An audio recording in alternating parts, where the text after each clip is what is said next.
अस्सलाम वालेकुम जी। आज का लेक्चर भी हमारे पास बहुत इंपॉर्टेंट लेक्चर है, curl of a vector field. अब इससे पहले हम पढ़ चुके हैं divergence of a vector field.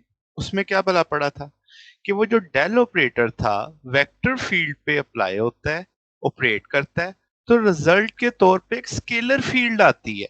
आपने उसमें देखा कि स्केलर फील्ड अपना मैग्नीट्यूड चेंज करती है किसी पॉइंट के इर्द गिर्द, तो हमने उसे डाइवर्जेंस का नाम दिया। तो कर्ल ऑफ वेक्टर फील्ड में अब क्या डिस्कस करने वाले हैं? तो कर्ल में अब हम ये देखेंगे कि कोई वेक्टर फील्ड किसी पॉइंट के इर्द गिर्द अपनी डायरेक्शन जो चेंज करती है, तो उसको किस चीज से समझाया जाता है? कर्ल से समझाया जाता है। तो बात समझ आ रही है? तो यानी आपके पास जब डेल ऑपरेटर किसी वेक्टर फील्ड पे ऑपरेट होगा और नतीजतन एक नया वेक्टर फील्ड पैदा होगा, यानी एक नई वेक्टर क्वांटिटी आएगी आपके पास, तो हम बोलेंगे कि ऐसा कब हुआ। क्यों? क्योंकि उस वेक्टर फील्ड ने किसी पॉइंट के गिर्द, जिसको हम फोकस किए हुए हैं, जिसे स्टडी कर रहे हैं, उसने अपनी डायरेक्शन को चेंज किया है, तो दैट इज कॉल्ड कर्ल। तो ये अब आपको इसकी सेंस समझ आ रही होगी।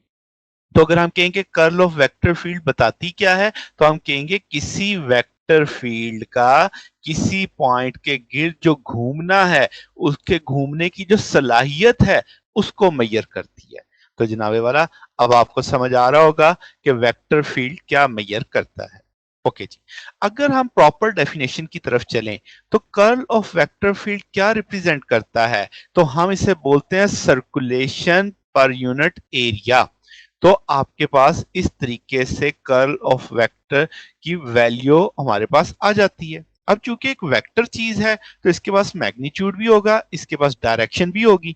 तो हम एक फार्मूला स्टडी करते हैं, इसे हम बोलेंगे कर्ल ऑफ एफ, जिसमें आप देखोगे आपने बोला del operator cross F vector field है, ये इक्विवेलेंट आ गया किसके? Limit D A approaches to zero, close path का लाइन इंटीग्रल है एफ डॉट डी एल, और बटे में आ गया डी ए, और इसकी डायरेक्शन दे रहे हैं हम एन यूनिट वेक्टर से। अब ये है क्या, जरा ये समझ लेते हैं। क्लोज लाइन इंटीग्रल आपने लिया है, तो इसका मतलब ये हुआ कि जो वेक्टर फील्ड है, आप उसका क्लोज लाइन इंटीग्रल लोगे और जहां पे उसकी वैल्यू मैक्सिमम आएगी, दैट इज कॉल्ड सर्कुलेशन। तो अगर सिंपल सर्कुलेशन का लफ्ज आपसे कोई पूछे क्या होता है, तो आपने क्या बोलना है? Line integral of a close field जब आपको मैक्सिमम वैल्यू देगा, दैट इज कॉल्ड सर्कुलेशन। तो लाइन इंटीग्रल हम लेंगे क्लोज फील्ड में, और फिर आप उसको पर यूनिट एरिया से डिवाइड करोगे, तो ये चीज आपको उसका मैग्नीट्यूड बताएगी। और एन यूनिट वेक्टर मुझे क्या बताने वाला है? डायरेक्शन बताने वाला है। तो आपके पास डायरेक्शन एन यूनिट वेक्टर की हम जानते हैं, राइट हैंड रूल से निकाली जा सकती है। राइट हैंड में आप जानते हो कर्ल ऑफ द फिंगर आपको रोटेशन बताएगा, जो उसके रोटेट कर रही है वेक्टर फील्ड। इरेक्ट थंब आपको डायरेक्शन देगा। तो अगर आप क्लॉकवाइज जाते हो, क्लॉकवाइज डायरेक्शन में, तो आपका थंब डाउनवर्ड आ जाता है, देन हम बोलेंगे दैट इज नेगेटिव कर्ल। और अगर हम काउंटर क्लॉकवाइज जाते हैं, तो आपके पास थंब अपवर्ड आएगा, तो that is called positive curl. और अगर आपके पास, अगर हम बात करें कि कोई किसी वेक्टर फील्ड में रोटेशन नहीं है, जीरो कर्ल है, तो हम उसे इरोटेशनल के तौर पे जानते हैं उस वेक्टर फील्ड को, कि वो वेक्टर फील्ड इरोटेशनल होगी। तो जनाब, अब आप जैसे इस फिग में देख सकते हैं कि आपको एक वेक्टर फील्ड रोटेट करती हुई दिखाई दे रही है सेंटर पॉइंट के गिर्द, तो हम बोलेंगे कि यहाँ पे वेक्टर फील्ड क्या है? कर्ल बना रही है। ओके, क्योंकि उसकी डायरेक्शन क्या हो रही है? चेंज हो रही है। अच्छा, तो जनाबे वाला, आपके पास अब आपको एक बेसिक सा हाउ नाउ मिल गया curl of the vector field का। चलें जी, आगे चलते हैं कि हम इसको फिजिकली समझना हो तो क्या है।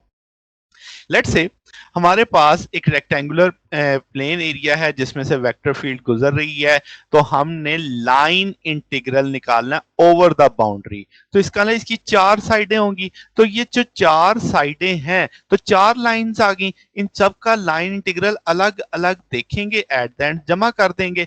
तो जब आप देखोगे कि फील्ड लाइन इस लाइन के साथ 90 का एंगल बना रही है, फील्ड लाइन इस लाइन के साथ 90 का एंगल बना रही है, तो डॉट प्रोडक्ट तो जीरो आ जाएगा, क्योंकि हमने line integral of the close path देखना था, तो वो डॉट में जीरो आ जाएगा आपके पास। तो डिफरेंट ओरिएंटेशंस पे देखूंगा तो लाइंस का इस जो आपकी वेक्टर फील्ड लाइंस हैं वो हमारे बाउंड्री लाइंस के साथ डिफरेंट एंगल बना रही हैं, जबकि मुझे क्या चाहिए, मैक्सिमम, कि लाइन इंटीग्रल की वैल्यू क्या है, मैक्सिमम आए, किस ओरिएंटेशन पे आएगी। लेट्स से अगर मैं कहूं कि जब वेक्टर एरिया परपेंडिकुलर है किसके, वेक्टर फील्ड के, जैसे आप इस केस में देख रहे हो, तो आपने क्या बोला कि इसकी सारी साइडें तो परपेंडिकुलर हैं ए के, तो आपके पास डॉट आ जाएगा, लाइन इंटीग्रल वो जीरो हो जाएगा। इसका मतलब मुझे तो मैक्सिमम वैल्यू चाहिए, जबकि जहां पे तो जीरो आ रहा है। अच्छा, अब जरा थर्ड केस देखते हैं। यहां पे आप देखो कि इसकी ये वाली साइड जो है, क्या इसकी लाइंस वेक्टर फील्ड लाइंस के साथ पैरेलल है, जबकि ये परपेंडिकुलर है। तो इसका मतलब ये हुआ कि दो साइड्स आपके पास ऐसी हैं जिस पे वेक्टर फील्ड का डॉट प्रोडक्ट मैक्सिमम आने वाला है। तो आप बोलोगे कि आपके पास इस तरीके से आपने एक ओरिएंटेशन देखी जिसमें मैक्सिमम वैल्यू आपको मिल रही है राउंड द बाउंड्री। तो आपके पास अब जनाबे वाला हम इसकी कोई ना कोई वैल्यू आ जाएगी, जाहिर है इंटीग्रल लेंगे तो आप एक पर्टिकुलर ओरिएंटेशन पे ये चीज हमें हासिल हो रही है कि हमें वो मैक्सिमम वैल्यू दे रहा है। ओके, अब है क्या, maximum value of the line integral, जिसे मैंने क्या नाम दिया था, सर्कुलेशन पर यूनिट एरिया। तो ये चीज कर्ल बताएगी। अब आपने इसमें एक शर्त रखनी है, वो क्या जनाब, एरिया टेंड टू जीरो, कि आपने जिस एरिया के ऊपर उस लाइन इंटीग्रल की वैल्यू देखनी है उस पर कंडीशन है area approaches to zero, zero नहीं है मगर इंतहाई इंतहाई इंतहाई छोटा लेना है। तो वो आप इतना छोटा हो जाएगा कि उस पॉइंट पे आपकी वो चीज क्या कहलाएगी, कर्ल ऑफ द वेक्टर कहलाएगी। तो अब आपको मतलब समझ आ रहा होगा। तो डायरेक्शन हमने राइट हैंड रूल से ले लेनी है, जो जो एरिया बनेगा उसके ऊपर वो नॉर्मल आ जाएगा, जाहिर है पॉजिटिव नॉर्मल आउटवर्ड डायरेक्शन में हम डरान कर देंगे उसे, तो वो मुझे उस कर्ल वेक्टर की डायरेक्शन दे रहा होगा। अच्छा, तो अब ये फार्मूला बस याद रखना आपने कि maximum value of the line integral over an area, line integral की वैल्यू क्या होनी चाहिए, मैक्सिमम होनी चाहिए, और पर यूनिट एरिया, तो एरिया को इंतहाई इंतहाई क्या रखना आपने, छोटा। तो ये फार्मूला असल में इसी फार्मूले को आपने समझाया है कि maximum value of the line integral per unit area, और एन यहाँ पे क्या दे रहा था, डायरेक्शन दे रहा था, मगर एरिया जो है इंतहाई इंतहाई क्या होना चाहिए, छोटा होना चाहिए। तो जनाब अब आपको फिजिकल सिग्निफिकेंस भी थोड़ा सा अंदाजा हो गया होगा। अब इसका मैथमेटिकल टूल देखते हैं। तो आपके पास चूंकि डेल ऑपरेटर है, हम कहते हैं डेल ऑपरेटर को हम लगाते हैं किस पे, वेक्टर फंक्शन पे। तो ये हमें क्या देता है, ये हमें देगा एक वेक्टर क्वांटिटी। तो इसका मतलब आपके पास जब डेल ऑपरेटर एक्ट करेगा एक वेक्टर के ऊपर तो नतीजतन एक और वेक्टर मिलेगा, जिसे हम कैसे बोलेंगे, del operator cross vector field, या कर्ल ऑफ ए बोलेंगे, या कर्ल ए भी बोल देंगे। लेट्स से मेरे पास एक वेक्टर फील्ड है, वेक्टर पॉइंट फंक्शन है ए एक्स आई प्लस ए वाई जे प्लस ए जेड के, मैं इसके क्रॉस प्रोडक्ट ले रहा हूँ डेल ऑपरेटर के साथ। तो मैंने डेल ऑपरेटर रख दिया, देन उसको क्रॉस कर दिया किसके साथ, आपके पास वेक्टर पॉइंट फंक्शन के साथ। तो हम जानते हैं क्रॉस प्रोडक्ट को डिटर्मिनेंट की मेथड से लिखा जा सकता है। देन आपने क्या किया, उस डिटर्मिनेंट को सॉल्व कर लिया। तो ये अब मेरे पास कर्ल का जवाब आ गया, यानी वो आपने देखा कि इतना वेक्टर बनेगा नया वाला। अब मैंने जो आपको फार्मूला बताया वो तो ये था कि कर्ल किसके बराबर होता है, maximum value of the line integral over an area per unit area. अब मैं कह रहा हूं कर्ल इसके बराबर है, तो इसका मतलब कर्ल के दो फार्मूले आपके पास आ गए। तो अब हम साबित करेंगे कि आया ये दोनों फार्मूले एक ही हैं। इस फार्मूले को हम एक तरह से अब ड्राइव करने जा रहे हैं, प्रूफ करने जा रहे हैं। वो कैसे जनाब, अब जरा चलते हैं आगे। तो आपके पास हम लाइन इंटीग्रल देखा, क्लोज पाथ पे अगर जीरो आ जाए, अगर जीरो आ जाए तो जाहिर है वो वेक्टर फील्ड ऐसी होगी जिसे हम बोलेंगे gradient of some scalar function. जैसे आप इस जगह पे देखें तो आपने ई डॉट डी आर या ई, अब आपके पास ग्रेडियंट है पोटेंशियल का, तो delta U dot D R ये जीरो के बराबर आ गया। इसका मतलब लाइन इंटीग्रल जीरो हो सकता है कुछ फील्ड का, वो वाली वेक्टर फील्ड जो किसी स्केलर फंक्शन का ग्रेडियंट होती है। मगर मुझे तो लाइन इंटीग्रल की मैक्सिमम वैल्यू चाहिए थी, यहाँ पे तो जीरो वाला है। तो इसका मतलब कुछ वेक्टर फील्ड ऐसी भी होंगी जिनमें ये जवाब जीरो नहीं आता होगा। तो आपके पास वो वाली वेक्टर फील्ड जिनका लाइन इंटीग्रल जीरो नहीं है, उन्हें क्या नाम देते हैं? नॉन लैमिलर वेक्टर फील्ड का नाम देते हैं। ठीक होगी बात? यानी इनका अगर हम line integral around any close path लेंगे तो जवाब जीरो नहीं आएगा। तो आपके पास हम बोलेंगे ये नॉन लैमिलर वेक्टर फील्ड है। अच्छा, जिनका जवाब जीरो नहीं आता, अब हम इनका मतलब ये लेंगे कि उनके पास रोटेशनल टेंडेंसी है, यानी कि वो वेक्टर फील्ड रोटेट कर सकती हैं। तो हम उनसे ऐसी फील्ड का क्या मेजर करेंगे?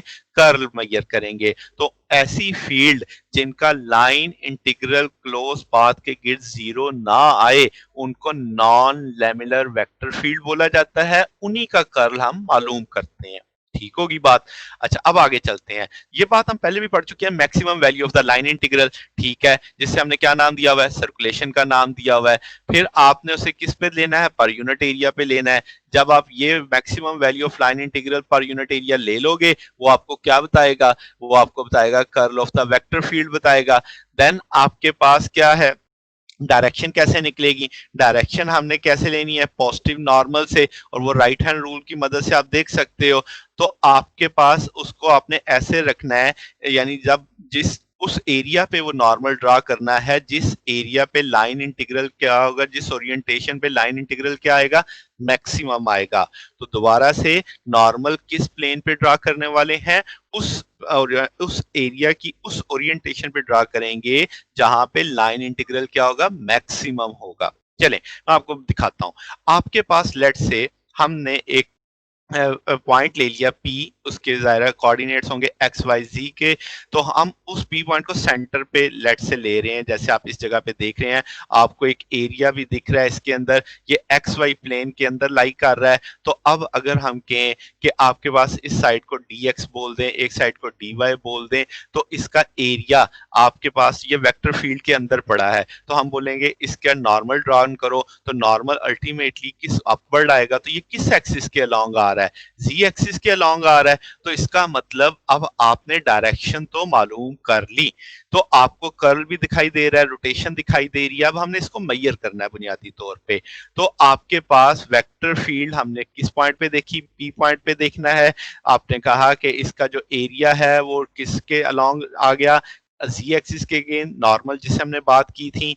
अब मैं क्या करता हूं, मैं इस वाले जो सर्कुलेशन है इसको एक्स वाई प्लेन से इस तरीके से समझाना शुरू कर देता हूं।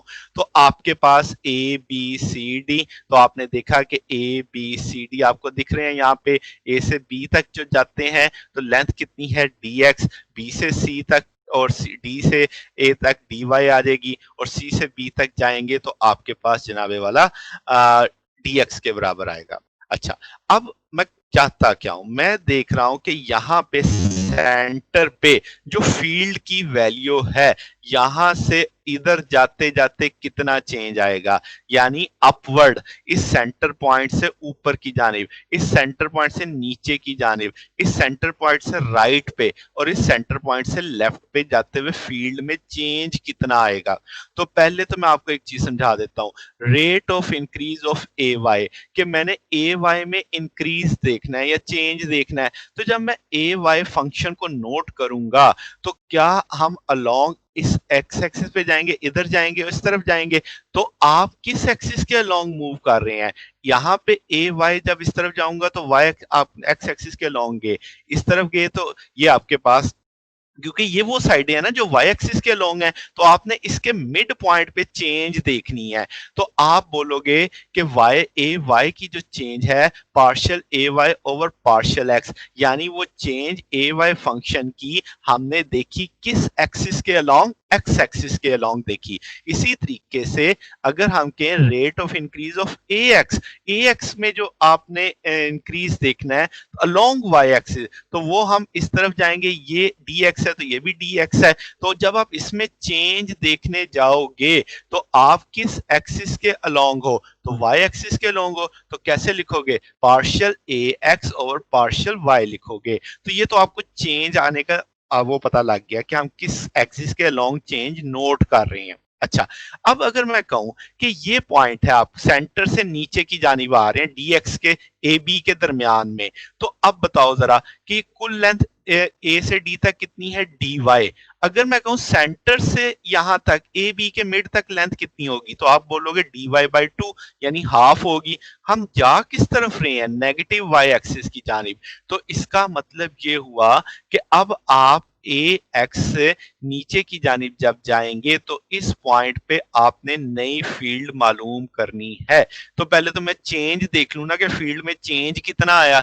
तो मैं कहूंगा कि जो फील्ड का रेट ऑफ चेंज है, यानी partial A Y over partial x, क्योंकि जब आप नीचे की जानिब आ रहे हैं तो सॉरी, तो partial A X over partial Y, तो आप जो चेंज देख रहे हैं वो वाई एक्सिस के लॉन्ग देख रहे हैं। कितने डिस्टेंस में देखा, डी वाई बाई टू। तो आपने क्या किया, रेट को डिस्टेंस के साथ मल्टीप्लाई कर दिया। देन नेगेटिव साइन क्यों, क्योंकि हम नेगेटिव वाई एक्सिस की जानिब जा रहे थे, तो इसलिए इसके साथ क्या लगा, माइनस। तो आपने क्या देखा कि फील्ड में इतनी कमी आई।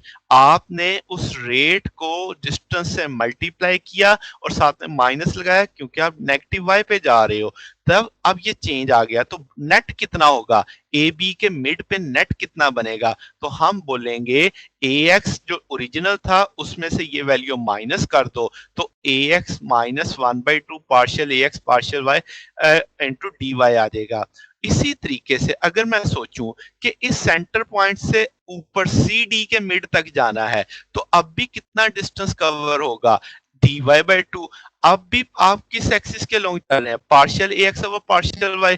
बट अब आप किस एक्सिस पे जा रहे हो, पॉजिटिव पे। तो आप क्या लिखोगे कि सी डी में जब आप जाओगे तो आप नेगेटिव की बजाय क्या यूज करोगे, पॉजिटिव यूज करोगे, क्योंकि पॉजिटिव वाई एक्सिस पे जा रहे हो। तो ए एक्स ओरिजिनल थी, इतना उसमें इजाफा हो जाएगा। सेम इसी तरीके से हम ए वाई को देख सकते हैं बी सी पे। जब आप बी सी इस तरफ मूव करोगे तो आप वाई फंक्शन की चेंज देख रहे हो किसके लिहाज से, एक्स के लिहाज से। टोटल लेंथ कितनी है, डी एक्स। तो यहां से यहां तक का डिस्टेंस कितना होगा, D x by two.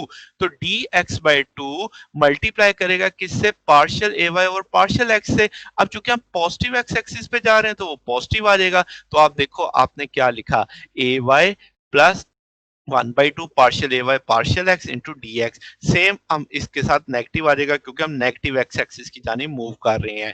Okay, अब ये सारी आपके पास एक तरह से एवरेज वैल्यू आ गई वेक्टर फील्ड की, किस साइड्स पे, A B B C C D और डी ए पे। तो अब आपने करना क्या, आपको तो टोटल लाइन इंटीग्रल चाहिए कि भाई मैक्सिमम वैल्यू जिस पे आती हो। तो हम इन सारे लाइन इंटीग्रल ले लेते हैं ए डी एल। तो आपके पास अब चार साइडें थी, ए से बी, बी से सी, सी से डी, डी से ए। तो आपने उन सब का वेक्टर इंटीग्रल लाइन इंटीग्रल ले लिया।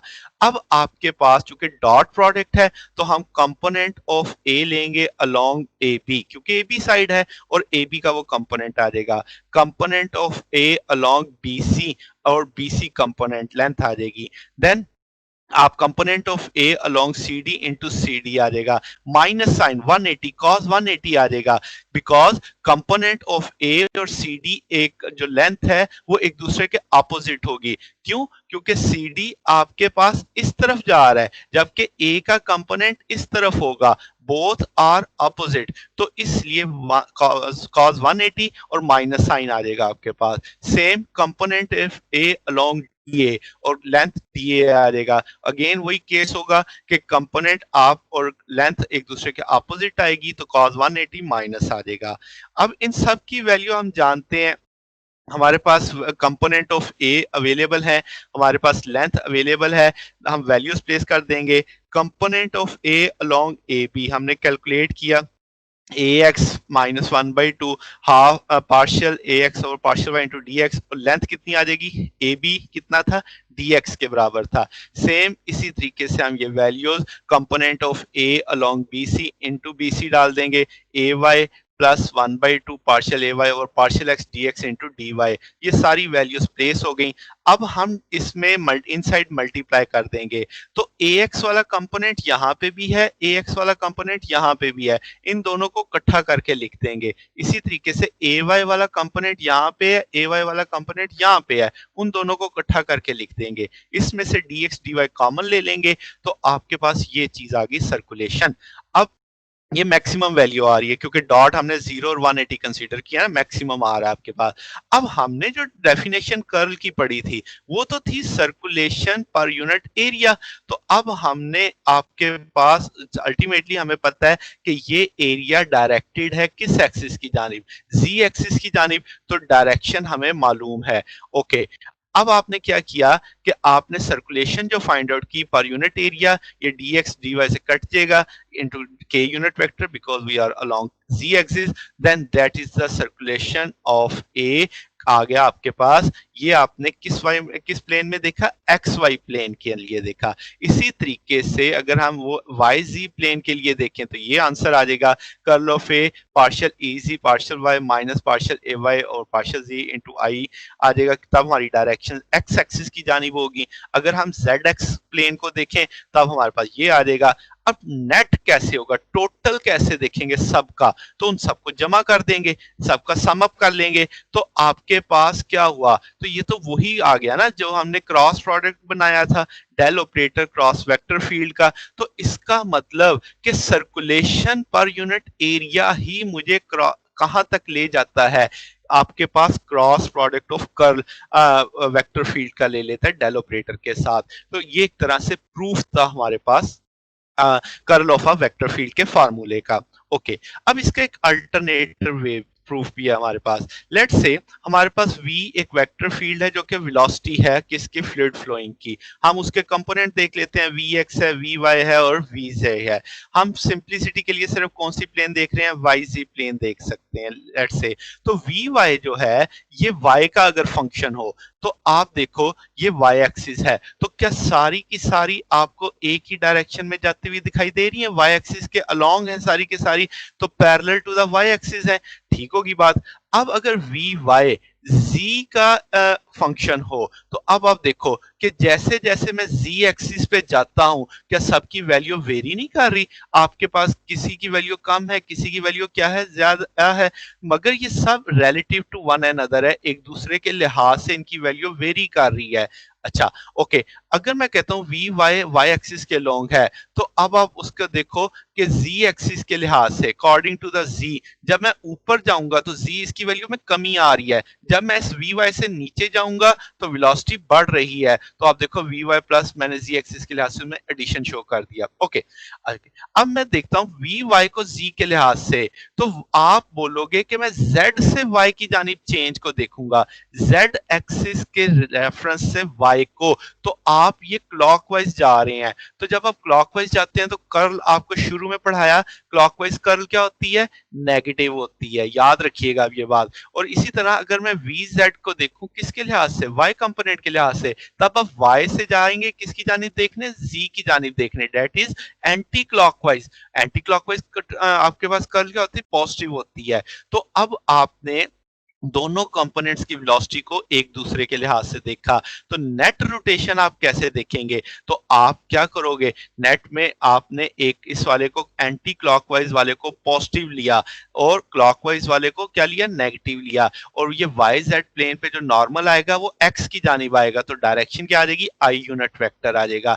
सेम इसी तरह हम निकाल सकते हैं y एक्सिस के लिए, देन इसी तरीके से z एक्सिस के लिए। अगर आप इन सबको सम अप करो तो आप वही फार्मूला बना लोगे जो फार्मूला आपने इस पैटर्न पे बनाया था। तो ये एक अल्टरनेट प्रूफ आ जाता है हमारे पास। अब यहाँ पे कर्ल्स की कुछ आइडेंटिटीज हैं, आप इसे आसानी से प्रूव कर सकते हैं। इनमें से मोस्ट इंपॉर्टेंट ये है कि curl of the gradient phi is zero. क्या मतलब कि अगर आप किसी स्केलर फील्ड जो ग्रेडियंट होता है उसकी कर्ल देखोगे तो वो जीरो आएगा। Then divergence of the curl vector A is zero. क्या मतलब कि आप उसका कर्ल अगर आ रहा है तो हम उसमें मैग्नीट्यूड की चेंज नहीं देखेंगे तो वो जीरो आएगी आपके पास। तो ये चीज आपकी कुछ आइडेंटिटीज हैं, इनको प्रूव किया जा सकता है। अब हमारे पास एक न्यूमेरिकल एग्जांपल देखते हैं। लेट्स से हमारे पास एक वेक्टर फील्ड है, हम उसकी कर्ल मालूम करना चाहते हैं। आप किस पॉइंट पे देखना चाहते हैं वो कर्ल? 1, -1 एंड 1 पे। हमने क्रॉस प्रोडक्ट लिया कर्ल ऑफ ए, देन आपने एक डिटर्मिनेंट अप्रोच अब यूज की, आपने एक डिटर्मिनेंट को सॉल्व कर लिया, दैट्स द आंसर। देन इस फंक्शन को पार्शियल वाई के लिहाज से डेरिवेट करेंगे, इसको पार्शियल जी के लिहाज से, इस तो आपके पास आंसर आ जाएगा। तो जब ये आप आंसर देखोगे तो आपके पास ये कर्ल ऑफ ए आ गया। इसे सिंप्लीफाई कर लिया मजीद जीरोस खत्म करके, तो ये आंसर आ गया आपके पास। अब आपने उस पॉइंट की बात करनी कि किस पॉइंट पे ये चेंज आ रहा है। तो 1, -1 और 1 की वैल्यू लगाओगे तो आंसर आ जाएगा 3j + 4k। तो that is the curl of vector A. तो आपने देखा कि हमने इस जगह पे कर्ल को एक उस पॉइंट पे जो आने वाली चेंज है उसकी डायरेक्शन में वो हमने नोट की। इस एक एग्जांपल से ये चीज समझा। तो आज के टॉपिक में हमने कर्ल को पढ़ा, कर्ल ऑफ वेक्टर फील्ड से क्या मुराद ली जाती है। फिर हमने उसका बेसिक एक फार्मूला बनाया, उसकी फिजिकल मीनिंग देखे, मैथमेटिकल फॉर्म देखी, फिर हमने उसको प्रूव किया। एक अल्टरनेट मेथड से हमने उसको प्रूव किया। फिर हमने उसकी एक न्यूमेरिकल एग्जांपल की मदद से उसे समझा कि भाई कर्ल आपके पास इस तरीके से हम डिस्कस कर रहे होते हैं। तो ठीक है जनाब, आज के लिए इतना ही, बाकी इंशाल्लाह फिर कल देखेंगे। ओके, अल्लाह हाफिज।